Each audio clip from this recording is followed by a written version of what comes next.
Hola amigos, bienvenidos a su programa Salud Digital. Entérese hoy sobre las condiciones que puede producir una infección urinaria tanto en niños, adultos y adultos mayores con una reconocido médico urólogo venezolana, quien hablará de esto y mucho más aquí en su programa Salud Digital.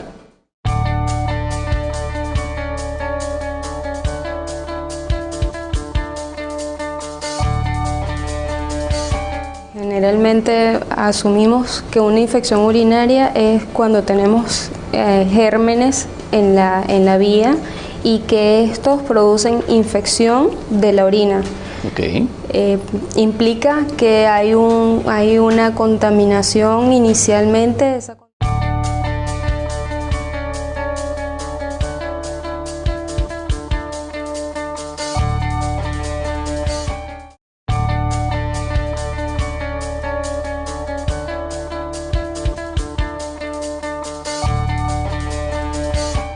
Amigos, como les comentamos anteriormente, hoy vamos a hablar sobre las infecciones urinarias, las muy conocidas y comunes infecciones urinarias. Para esto hemos invitado a una uróloga venezolana con quien ya le hemos entrevistado anteriormente, quien es la doctora Jenny Gómez Capitillo. Bienvenida al programa Salud Digital, doctora. Gracias, doctor. Muy amable por la invitación otra vez.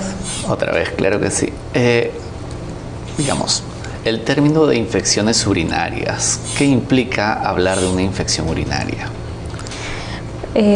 Se ha dicho mucho de qué es una infección urinaria y generalmente asumimos que una infección urinaria es cuando tenemos gérmenes en la vía y que estos producen infección de la orina. Okay.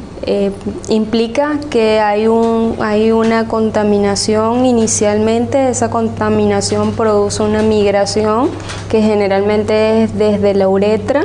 De allí el tubo de salida llega a la vejiga. En la vejiga generalmente se anidan esas bacterias y allí tenemos probablemente el primer proceso, que sería una cistitis, una inflamación de lo que es la mucosa de la vejiga. Entonces, debemos entender de que la orina es totalmente estéril. Cuando se produce en el riñón, la orina es estéril. En condiciones normales. En ¿no? condición normal, sí. Pero hay ciertas situaciones en las cuales, sobre todo en las mujeres, pueden presentar cantidades de bacterias presentes en la vejiga y no necesariamente ser una infección urinaria. A eso se le atribuye el término de lo que es una bacteriuria. Okay. Esas son concentraciones de bacterias que no llegan a producir síntomas y que está por debajo de lo que sería un rango de infección urinaria. Eso se calcula por cantidades o lo que se llama unidades formadoras de colonia. Por encima de 10 a las 5 unidades formadoras de colonia se habla de una infección urinaria. Por debajo de eso hablamos de que hay una bacteriuria y si la paciente no presenta síntomas, probablemente sea una bacteriuria asintomática. Ok. Ahora, anatómicamente, digamos, ¿por qué las mujeres, hablando anatómicamente, tienen mayor cantidad de recurrencia de infecciones urinarias? Porque se dice que en toda la vida de una mujer, por lo menos una vez en su vida va a tener infección urinaria. Comenzando por lo que sería la clasificación según edades, hay dos picos de edades en los cuales los hombres llevan la batuta, que es menores de 1 año y digamos que por encima de los 50 años el hombre podría tener un pico para hacer infecciones de orina. Dentro del rango intermedio, o sea, de 2 años hasta los 49 años, generalmente la paciente femenina es la que presenta por encima de los niveles. Se habla de que en paciente preescolar más o menos un 2% de frecuencia de infecciones urinarias. Esto aumenta entre los 14 y los 19 años, que es la edad, digamos, de adolescencia, hasta llegar a la mujer joven sexualmente activa, donde hay una incidencia muchísimo mayor, y esto todo atribuible a la, digamos, iniciación en la vida sexual, el trauma de la uretra y la frecuencia con la que se hagan las relaciones sexuales y digamos que asociado a todo lo que es la parte de preámbulo y postcoito. Ok, hablemos primero de los niños. Nos acabas de comentar que los niños varones menores de 1 año pueden tener infecciones urinarias, ¿no? Digamos que es una mayor incidencia. ¿Esto debido a qué? ¿Por qué se produce un incremento de infecciones urinarias en niños? Generalmente en esta edad, es el paciente recién nacido. Hay situaciones asociadas al sexo masculino donde podría ser más frecuente esa infección urinaria asociada a alguna malformación congénita. Okay. Por ejemplo, un riñón más pequeño que otro es una atrofia renal y ese niño puede presentar infecciones urinarias hasta que se haga el diagnóstico. Generalmente, si la mamá ha hecho sus controles prenatales, probablemente durante sus ultrasonidos se ha evaluado la forma, probablemente cómo se ha venido desarrollando sus riñones y su vejiga. Y una vez que comienza a formar la orina, el riñón fetal, entonces hay, digamos, esa forma de saber o predecir si probablemente alguno de esos dos riñoncitos puede tener algún problema, o si está dilatado, o si por debajo de la vejiga, que en los varones es muy frecuente, por debajo de la vejiga se forman unas bandas que se llaman valvas de uretra posterior, y entonces esto es una condición en la cual el niño dilata toda la vía urinaria y puede perder hasta las unidades renales, los riñones. Ahora, pero digamos, si un niño no tuviese estas condiciones, ¿hay posibilidades de que tenga una infección urinaria en ese lapso de edades? Sin que tenga problemas de malformaciones. Exacto. Generalmente, si está presente un síndrome febril que no se asocia a ningún otro proceso, hay que hacer un examen de orina. Si este examen de orina sale patológico, hay bacterias y se hace el cultivo, probablemente ese paciente es candidato de hacer un ultrasonido y descartar que no tenga un problema anatómico. Después vendría la parte funcional de este paciente, pero tenemos condiciones, por ejemplo, los pacientes con imposibilidad para retraer el prepucio pueden tener infecciones urinarias por hacer una balanopostitis o por hacer lo que se llama un prepucio lleno de orina. Ellos no terminan de hacer el aseo de esa área, queda esa orina remanente y el paciente puede hacer una infección urinaria sin tener un problema anatómico. Ok, qué interesante lo que nos acabas de decir. Entonces hay que incidir en el aseo de estos niños, ¿verdad? Claro, estar pendiente cuando ellos están orinando. Claro, ahora, en un niño que haya sido circuncidado, obviamente estas condiciones no se van a presentar y no va a tener mayor condiciones en un niño normal, digamos, que no tenga ninguna alteración. Ahora, vayamos, digamos, a la pregunta inicial. Anatómicamente, la uretra de la mujer obviamente es mucho más corta que la del varón. ¿Eso implica, influye en algo, es bueno o malo para uno o ambos sexos? Es el factor anatómico asociado directamente a las infecciones urinarias. ¿Y por qué ocurre más en mujeres que en hombres? Evidentemente en la mujer mide entre 3 y 4 centímetros y va a depender evidentemente de la cercanía que tenga con el ano. Hay pacientes que tienen el ano un poco más adelante, es lo que se llama un ano anterior, y cada vez que hay algún tipo de manipulación, llámese en las niñas preescolares, escolares, hacen el aseo y generalmente hacen el aseo de atrás hacia adelante, siempre hay contaminación de... digamos que barren todas las bacterias hacia adelante, así, ¿no? Y evidentemente la cercanía del ano con la vagina, a veces la uretra femenina también queda incluida dentro del orificio del introito, que son muy pocos casos o están muy cercanos, y probablemente las bacterias que migran del orificio anal o de perianal hacia la vagina también se consideran contaminantes de la vagina y de ahí a la mucosa de la vejiga. Ok. Ahora, en niñas, porque vamos a ir hablando por grupos etarios o por edades, ¿no? En niñas pequeñas. En niñas pequeñas, ¿qué tan recomendable es el aseo con estos jabones antibacterianos o con estos jabones que contienen, sustancias que van a eliminar? ¿Íntimos? Sí, exacto. No. La recomendación generalmente en pacientes con piel sensible se recomienda es un jabón con pH neutro, más que jabones íntimos. Evidentemente hay mamás que asumen de que, bueno, yo lo uso, déjame aplicárselo a la niña, así sea de forma externa, que es la forma que se utiliza, pero se supone que hace un barrido también de todas las bacterias que están a nivel del área genital y no ayuda. Por el contrario, a veces lo que promovemos que aparezcan infecciones de otro estilo, por ejemplo, micosis. Ok. Digamos que no es muy recomendable hacer porque No te va a barrer toda la flora bacteriana normal. Hasta en mujeres en edad sexualmente activa, en mujeres, digamos, hipoestrogénicas o con algún problema, tampoco se recomienda lo que es el jabón íntimo o las duchas vaginales. Ok. Ahora, pasemos a la siguiente edad. En mujeres ya que van a tener, como comentaste, una vida sexual, digamos, ¿la vida sexual es un factor predisponente para una infección urinaria? No todas las mujeres tienen esa situación, pero las que generalmente asocian de que posterior a tener la relación sexual aparece su infección de orina. Entonces esas son las que hablamos de que es la cistitis de luna de miel o la cistitis postcoital, que no necesariamente tiene que ser un episodio de luna de miel. Esa paciente generalmente cursa con una infección posterior al trauma que se produce por la relación sexual.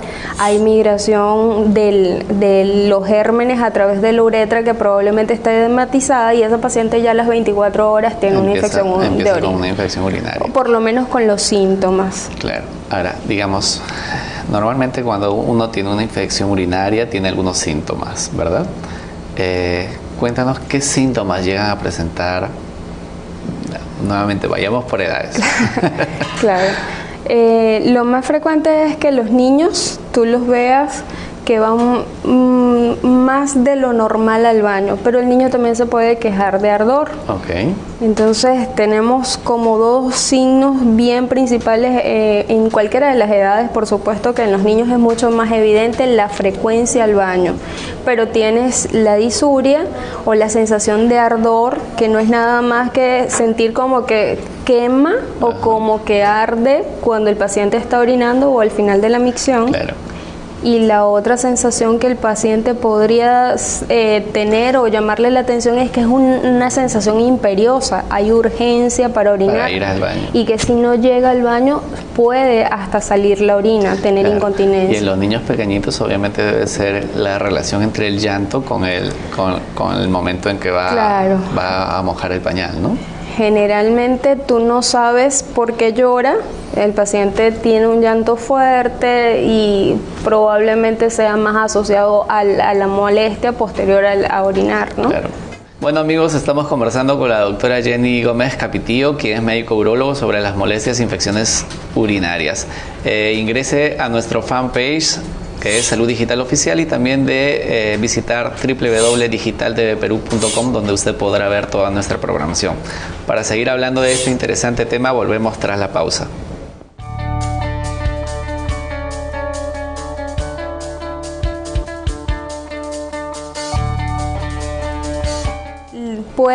Puede variar, hay personas hay situaciones en las que la persona lo único que te manifiesta es la disuria como principal síntoma. La molestia al orinar. Es correcto, solamente el ardor para orinar. Pero hay personas que reportan, además de la disuria, sensación de...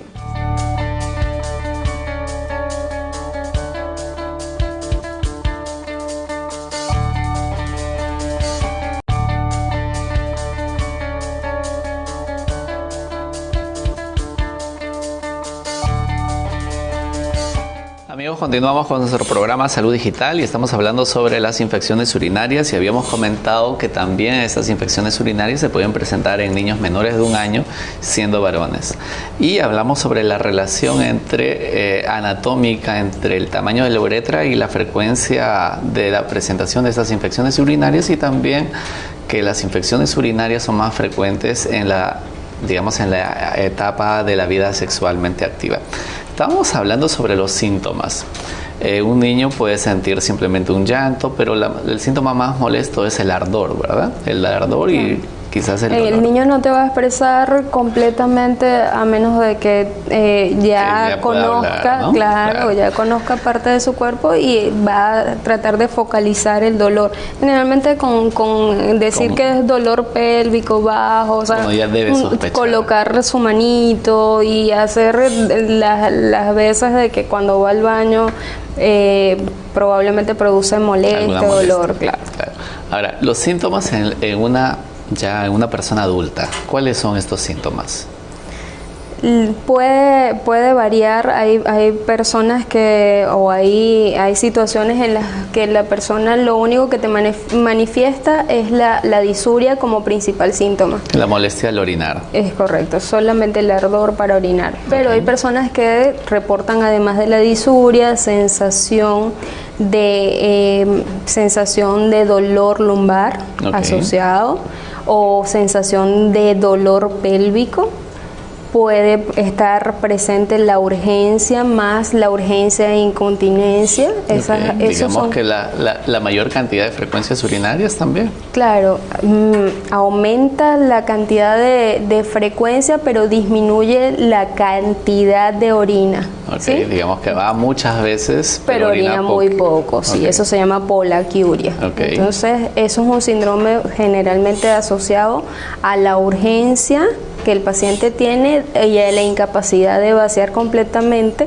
A veces con poca orina ya está yendo al baño por la sensación de inflamación que siente hacia la uretra o hacia la vejiga. Y estos síntomas, digamos, en la tercera edad, para seguir una relación por grupos cronológica por grupos etarios, en las personas adultas mayores, ¿los síntomas son muy similares a las personas jóvenes adultas o cambia o varía en algo? Generalmente la paciente se queja de la disuria frecuentemente. La mujer como tal se queja de la disuria.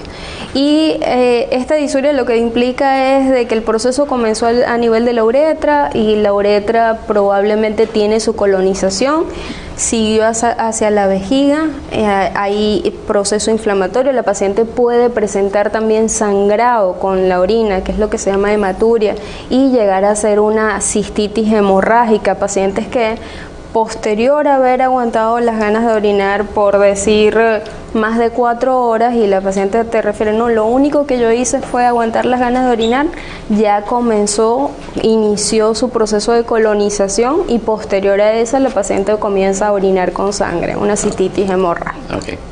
Ahora, hablemos sobre los diferentes tipos de infecciones urinarias de acuerdo a la ubicación o la localización o digamos, cómo va ascendiendo las infecciones hasta llegar a una infección urinaria ya conocida como la pielonefritis, ¿no? Por anatomía tenemos que lo más frecuente es que comiencen, y sobre todo en los varones, uretra larga, pacientes que han tenido posterior también a relaciones sexuales, comienzan a presentar algún síntoma, generalmente la uretritis va acompañada con ardor, no necesariamente para orinar, puede tener secreción a nivel de la uretra, y esto está más relacionado con la vía sexual que con la vía urinaria, pero igual entra dentro de la clasificación de las infecciones como uretritis. Posterior a eso tenemos en los pacientes masculinos la próstata. El paciente puede cursar con síntomas como sensación de peso, no necesariamente pacientes mayores de 40 años,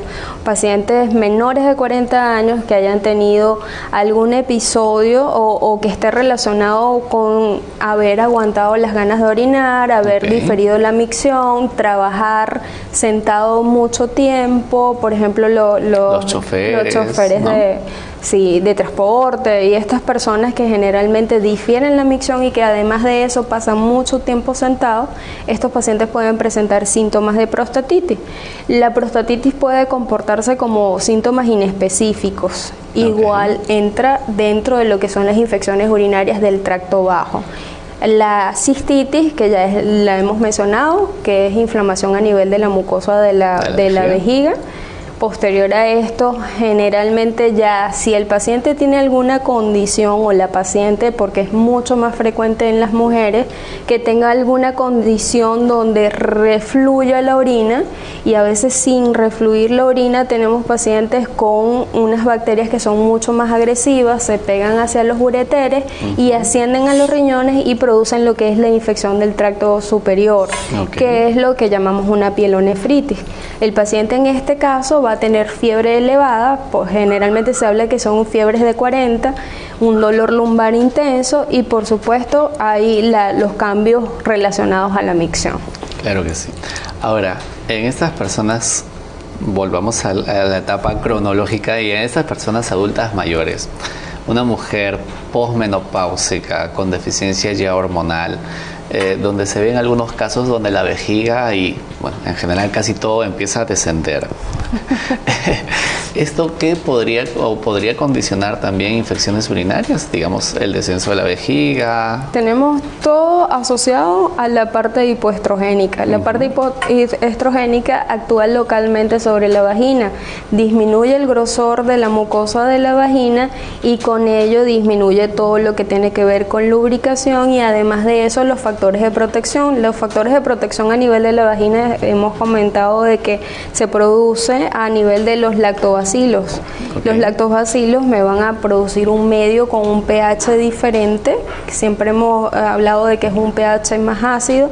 Eso impide de que se produzcan infecciones vaginales y la mujer perimenopáusica y menopáusica tiene disminuido estos mecanismos de defensa, por los cuales al estar la mucosa más delgada es más fácil que se adhieran las bacterias que vienen tanto del tracto gastrointestinal como digamos que cualquier bacteria que tengamos en la piel, porque también es muy frecuente que en los genitales están los estafilococos, los estreptococos y las pacientes hagan infecciones a esas bacterias que son normales en la piel.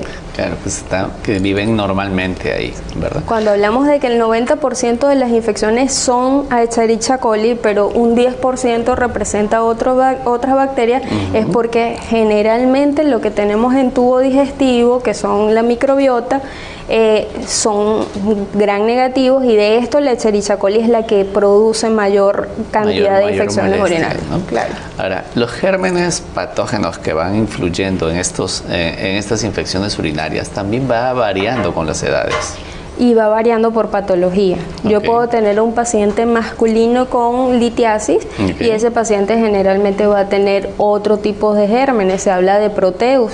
Los proteus son los que degradan urea y se supone que en las litiasis es mucho más frecuente que ocurran infecciones a estos gérmenes. Ok. Y volviendo al tema de las mujeres posmenopáusicas, muchas veces se ve que digamos que la mujer no termina de vaciar bien la vejiga y queda un resto de orina en la vejiga. Para completar la idea anterior. Exacto.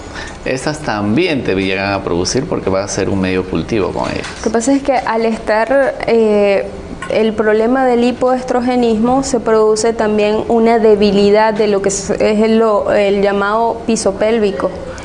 Y teóricamente hay una laxitud de todo lo que son los ligamentos, pero condicionado al hecho de que esa mujer haya sido madre y que probablemente así no haya parido, tenga la predisposición a que haya destrucción o parcialmente haya ruptura de esos ligamentos, así sea por el canal de parto o solamente por haber estado el bebé allí, ya hay una laxitud. Entonces se supone que estos tejidos ya no tienen la misma viabilidad en el momento que ocurre el hipoestrogenismo, no tienen el mismo tono. Entonces tenemos una vagina que está delgada, con los medios de fijación que no son los más ideales, entonces empieza a descender la vejiga, y si además de eso tenemos la situación de que la paciente es estreñida, tenemos un recto que se mete hacia la vagina y es lo que se conoce como la condición de un prolapso rectal o un rectocele.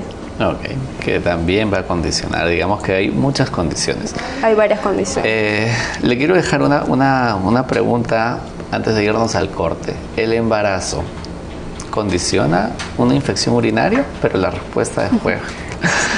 Bueno amigos, estamos conversando sobre las infecciones urinarias y no se olvide de ingresar a nuestro fanpage que es Salud Digital Oficial y de visitar www.digitaldvperú.com para ver toda la programación. Para seguir hablando de este tema, volvemos con la doctora Jenny Gómez tras la pausa.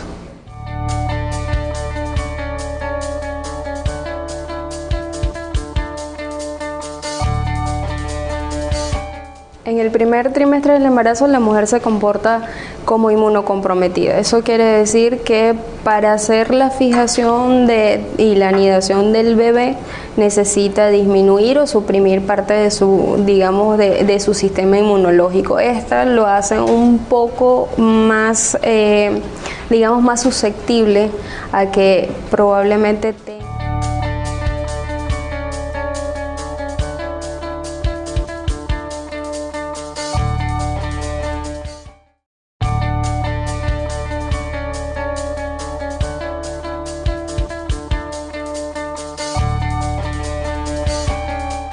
Amigos, continuamos con nuestro programa. Estamos hablando sobre las infecciones urinarias y habíamos dejado una pregunta sobre la mesa que era si el embarazo, que es una condición normal y fisiológica de la mujer, podría condicionar una infección urinaria. En el primer trimestre del embarazo la mujer se comporta como inmunocomprometida. Eso quiere decir que para hacer la fijación y la anidación del bebé necesita disminuir o suprimir parte de su, digamos, de su sistema inmunológico. Esta lo hace un poco más, digamos, más susceptible a que probablemente tenga infecciones de orina, que generalmente la paciente no tiene muchos síntomas. Se diagnostica es porque se están haciendo exámenes de orina, se le están solicitando, digamos, sus controles periódicos. Posterior al primer trimestre del embarazo ocurre algo que es muy fisiológico, que es disminuye el peritaltismo del uréter y además de eso el crecimiento del útero por detrás de la vejiga hace cierta compresión con incapacidad de llenarse completamente la vejiga, que es un factor también importante para que esas pacientes puedan tener, además de la dilatación, infecciones de orina. Ok. Ahora, en una persona que tenga un embarazo fisiológico en el último trimestre y tenga una infección urinaria, ¿esto es algún riesgo? ¿Condiciona algún riesgo para la madre o el niño que viene en camino?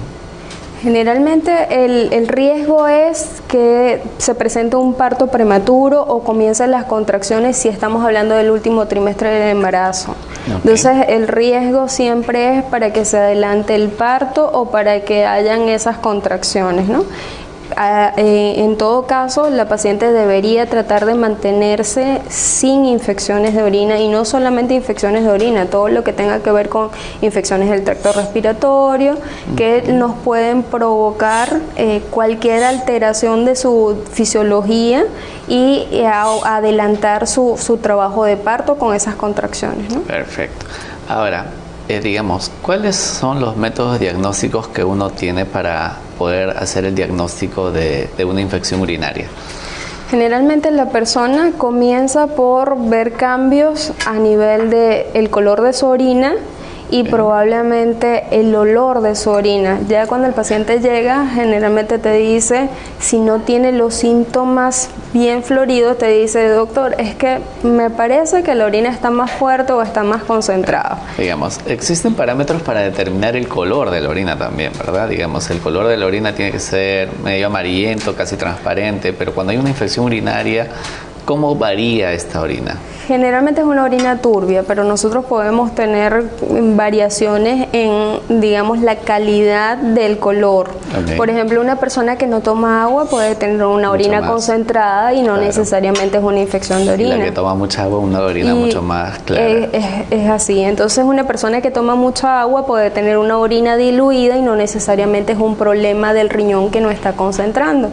Pero todos esos se ven en parámetros de laboratorio del uroanálisis normal, desde ver cuál es el pH. Tenemos un pH fisiológico que es entre 6 y 6.5.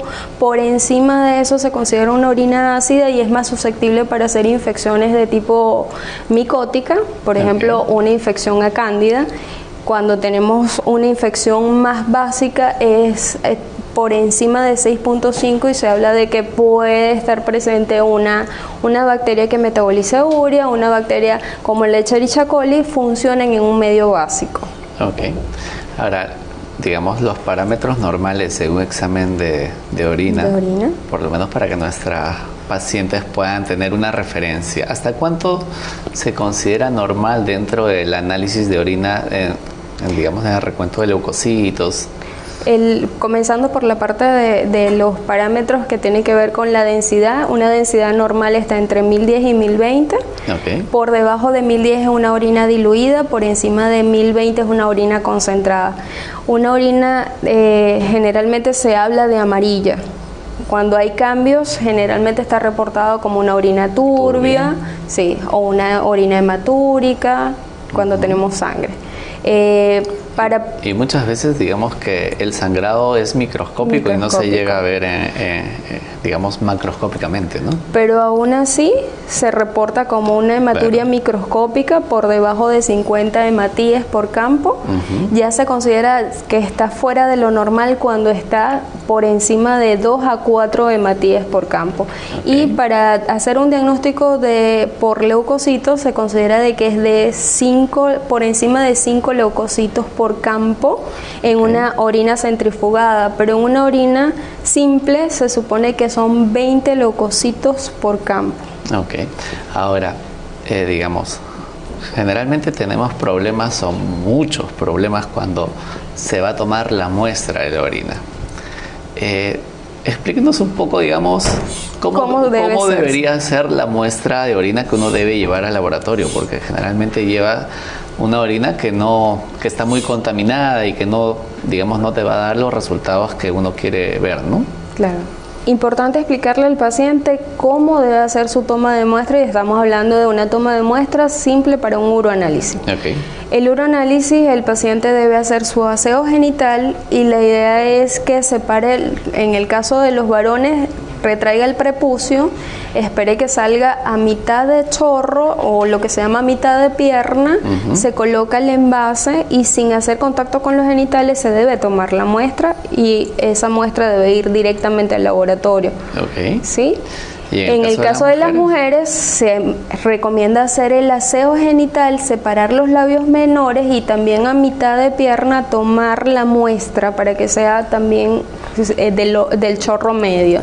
Entonces esa muestra también en forma directa para el laboratorio. ¿Qué es lo que pasa con los pacientes que vienen y esperan una hora? La orina está contaminada y ya no es el resultado el tiempo normal. de llevar la orina, que digamos desde que se obtiene hasta llevarla al laboratorio, ¿cuánto tiempo no debe pasar? Debería ser inmediatamente en la orina simple. Ahora tenemos el examen de urocultivo. El urocultivo es un examen específico para determinar las bacterias. Y además del urocultivo está la parte que se le hace, que es que la sensibilidad de esa bacteria para los antibióticos, que es lo que se llama el antibiograma. Es un examen que se debería tomar con las mismas medidas. Generalmente debería ser la orina de la mañana, pero con 3 horas que tenga la orina en la vejiga ya se puede tomar. ¿Qué debería hacer? Una persona que no pueda tomar la muestra en el laboratorio, que no pueda tomar en el centro de salud, tiene que llevarla o transportarla en un medio con hielo o frío. Y no debería pasar más de media hora. Ok, porque si no ya altera toda la flora bacteriana que esté en la ahí orina. Es contaminación y es una colonización que no sabemos si es la propia de la orina o si hay otras cosas. Claro que sí. Ahora, el tratamiento normalmente, digamos, vayamos nuevamente por grupo etario cronológicamente. En estos niños, pero antes del tratamiento, del diagnóstico, en estos niños, ¿también la forma de hacer el diagnóstico es netamente con el examen de orina o existe algún otro método? se habla de si el niño presentó la primera infección y la primera infección debutó con fiebre alta, ese paciente es candidato de hacerle sus controles de urocultivo para ver si en algún momento repite la infección urinaria. Se habla de 3 momentos diferentes, o sea, un cultivo mensual por 3 meses para ver si llega a presentar. Pero el paciente, una vez que hace la primera infección de niño, debería ser evaluado. La evaluación consiste en hacerle su control de orina más un eco de la vía urinaria. Para poder descartar de que ese problema no tenga ninguna asociación con alguna malformación. Claro. Ahora, existe un término que se le dice cistitis intersticial, que también en nuestro medio es bastante común. ¿Qué implica este término que dice intersticial? Es un problema, porque realmente es un problema la persona que lo padece. Es mucho más frecuente en mujeres, por encima de los 40 años, es una frecuencia bien estimada, donde la paciente se le dice cistitis intersticial, pero no hay un proceso infeccioso asociado. La paciente cursa con un dolor pélvico crónico, y eso es que puede tener 3 meses, por encima de 3 meses, presentando una clínica de dolor. Y eso puede durar en el tiempo. Y eso se puede mantener en el tiempo. Se dice que una de las condiciones que se puede asociar a esta patología es que la paciente haya sido fumadora, y que el hecho de ser fumadora por muchos años entre en el grupo de lo que se llaman los pacientes acetiladores, que es los acetiladores rápidos pueden metabolizar la nicotina con todos sus derivados mucho más rápido, y los acetiladores lentos no. Entonces hay un depósito en el fondo de la vejiga, que es lo que se piensa, que hay un cambio a nivel de ese epitelio, y hay modificación de lo que son las fibras C, una hiperestimulación de la fibra C, y por eso se produce la cistitis intersticial. Pero además de eso hay un infiltrado de macrófago. Entonces el diagnóstico de certeza de esa patología es hacer una biopsia y hacer las evaluaciones con citoscopia. Claro que sí. Bueno, y obviamente el tratamiento va a depender del germen que se encuentre en el Generalmente a esos pacientes se le hacen instilaciones intravesicales, y a veces son vejigas pequeñas que ameritan una sobredistensión. Ahorita también hay una tendencia a utilizar botox intravesical. En muchos casos no da muy buenos resultados, pero asociado a la sobredistensión y a la colocación de las instilaciones, que generalmente son combinaciones con antibióticos, antiinflamatorios y anestésicos locales, generalmente se le da una opción al paciente. Claro que sí. Bueno, doctora, algunas recomendaciones finales, por favor. Bueno, la recomendación importante es el paciente, para prevenir infecciones urinarias es importante que tome agua. Eso quiere decir que por lo menos deberían ser 8 vasos, entre 8 vasos y 10 vasos de agua al día, para que el paciente trate en la medida de lo posible de que cada 3 horas pueda ir al baño y hacer pipí, pueda orinar. No diferir la micción. Las mujeres que difieren la micción, y eso comenzamos desde los niños, les decimos no vayas al baño, todavía no, espera en la casa. Eso es un mal hábito que estamos creando, sobre todo en las niñas. Y son pacientes que a la larga van a descompensar su vejiga, y vamos a tener problemas tanto de infecciones urinarias como problemas de incontinencia a la larga. Bueno, muchísimas gracias por asistir a su programa Salud Digital. ¿Y algún número de contacto, por favor? Mi número de teléfono 967-216-228. Claro, ahí solo para contactos. Contratos, solo para contratos, no es contacto. Bueno, muchísimas gracias, doctora, por asistir al programa. Y amigos, no se olviden que estas infecciones urinarias básicamente pueden ser prevenidas con las recomendaciones que la doctora nos ha dado, y sobre todo el tema de diferir la orina en las niñas. Hay que acostumbrarlas a que siempre vayan al baño cuando lo deseen. No se olviden que prevenir es mejor que curar, y nos vemos en nuestro siguiente programa. Nos vemos.